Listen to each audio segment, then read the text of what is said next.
I submit shareholders are going to revolt ultimately against the company themselves if CEOs don't do something.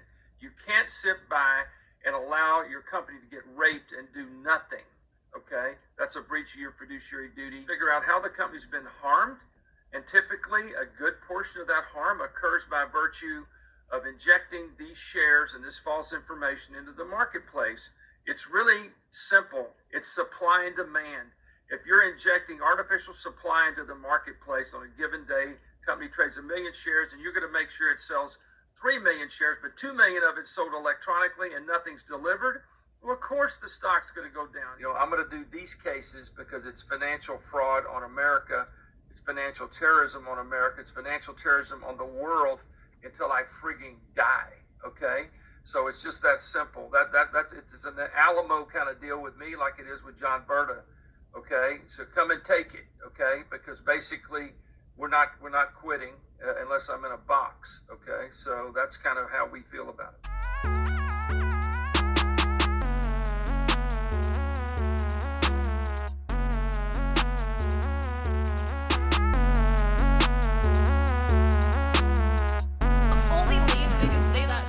The short war Endgame is in full effect.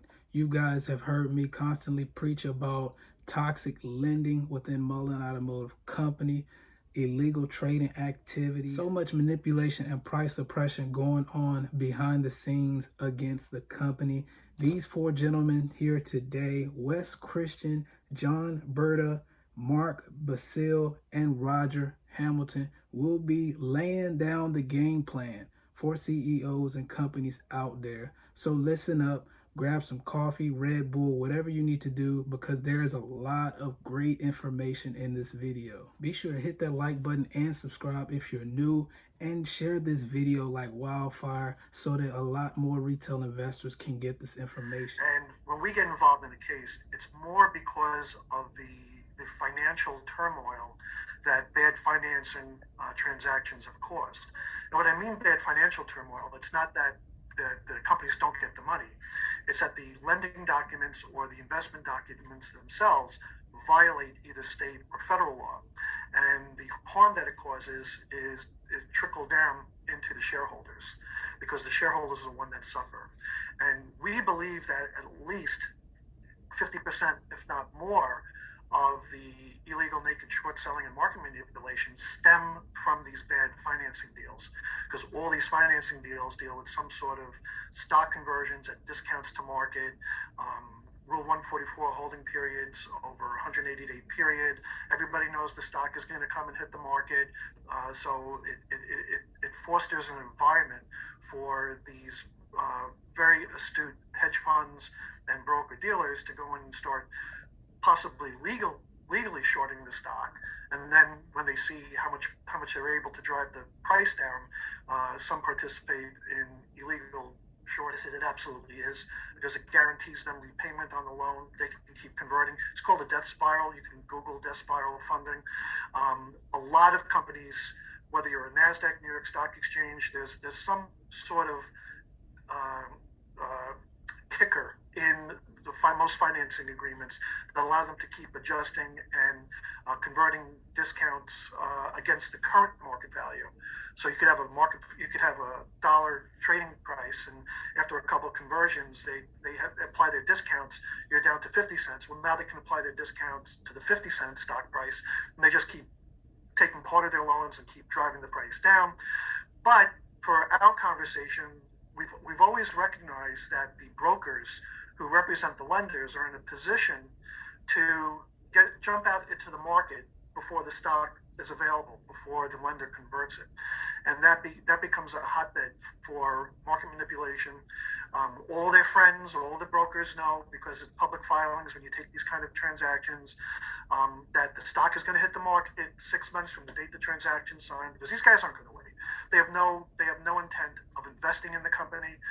This was just a very clever way that a lot of clever attorneys were able to draft these documents to guarantee a return on their money, plus a 20, 30, 40, 500% profit. So I thought one day, well, wait a second.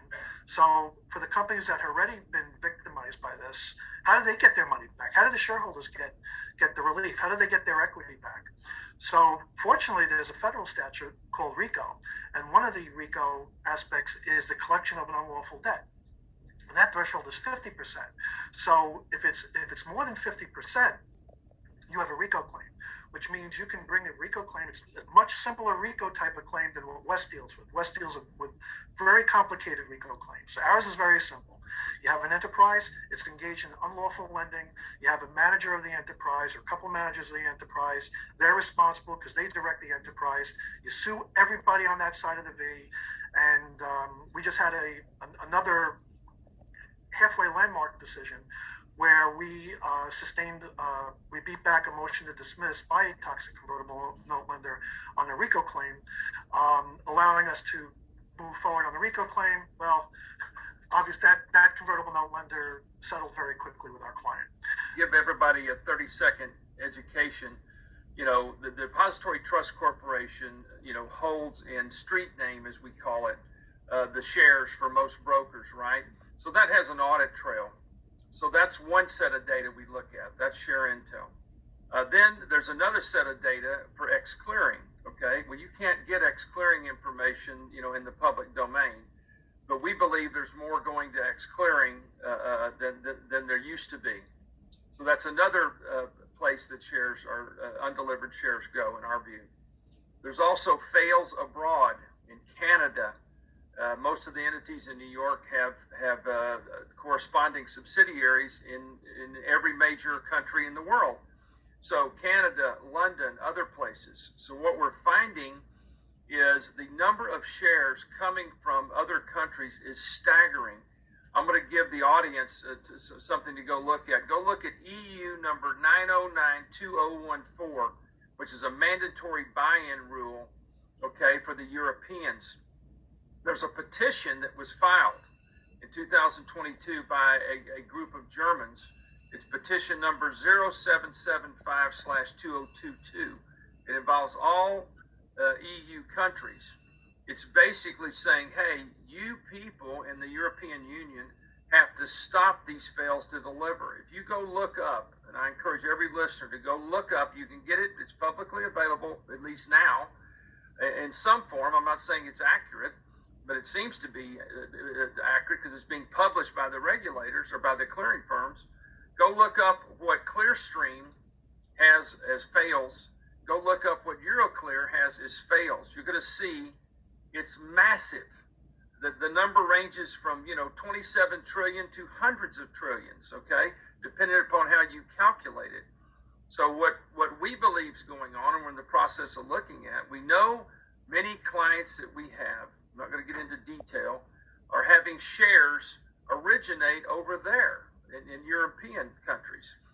And incidentally, there's naked shorting is not illegal. There's two exemptions over there. One is similar to our exemption, bona fide market makers, but the other two is basically if you're a European broker and you register and you're also trading U.S. securities, then naked shorting seems to be okay. So we have lawyers in Ireland and other places that we're working with to really track this, because what we believe is happening is it used to be most of the trades went through the DTC and went through exchanges. Now most of it's off exchanges, in dark pools, etc. And then add to that, it's coming from abroad versus here. I believe the reason for that is it makes it harder to track. The rules are less stringent in these other countries. And ultimately, though, if you want to look at the totality of the carnage that's been inflicted on a company, you now have to expand your due diligence to include that, okay? Because it's significant. It's significant. And I am speculating, I don't have evidence to prove this today, but we're going to get it, in my opinion, that ultimately that's a bigger role than it used to be in the naked shorting failure to deliver securities. So the failure to deliver securities is not only massive here in the States, it's massive in the world. And so this is turning into a global problem.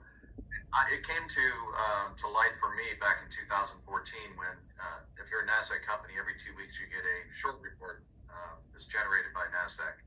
And it was told to me when we first listed on NASDAQ that that was gospel. There is no such thing as naked shorting. None of that happens. It's every share that is shorted is borrowed and accounted for.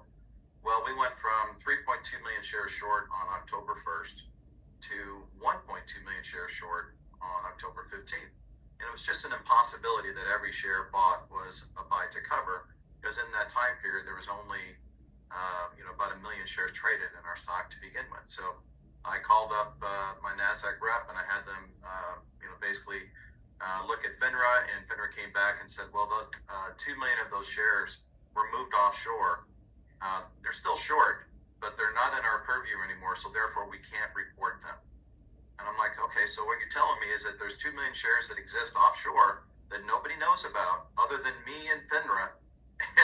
And so now all the algos and all the people that search for companies to short now are looking at us. All of these actors that are overseas that are doing this, you would think they'd be overseas entities. Well, surprising is most of them are not. They are subsidiaries of U.S. actors that have set up shop in those basically domiciles in Ireland and UK and Germany and France, and are basically wholly owned subsidiaries of the same bad actors that are here in the States. Good and they're point.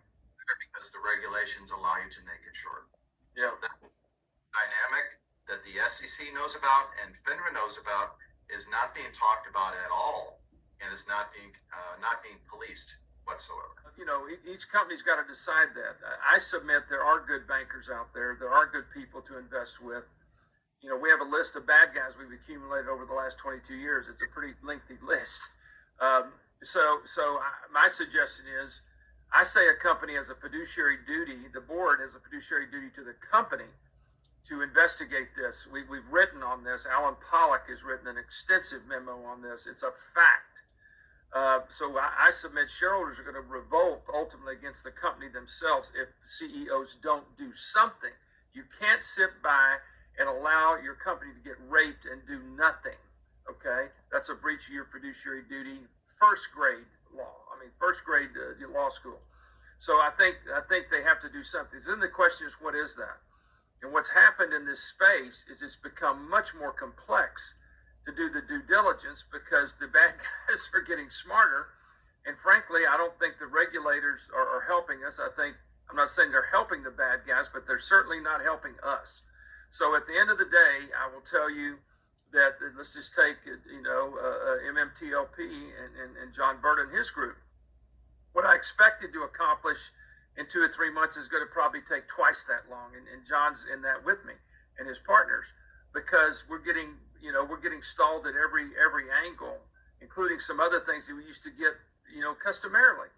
And that's fine. Ultimately, we'll get there because the mission is to do that due diligence, figure out how the company's been harmed. And typically a good portion of that harm occurs by virtue of injecting these shares and this false information into the marketplace. It's really simple. It's supply and demand.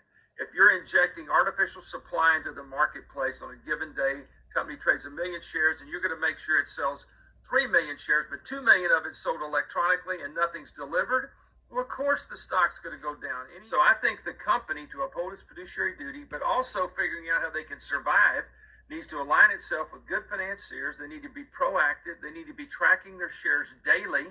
They need to be figuring out other mechanisms, whether it's a stock dividend, whether it's what John Berta did, where they attach a preferred share that's spun out into a private company, or things like that, to ultimately stop the cakewalk at church or synagogue, like I've just said many times, and count the shares.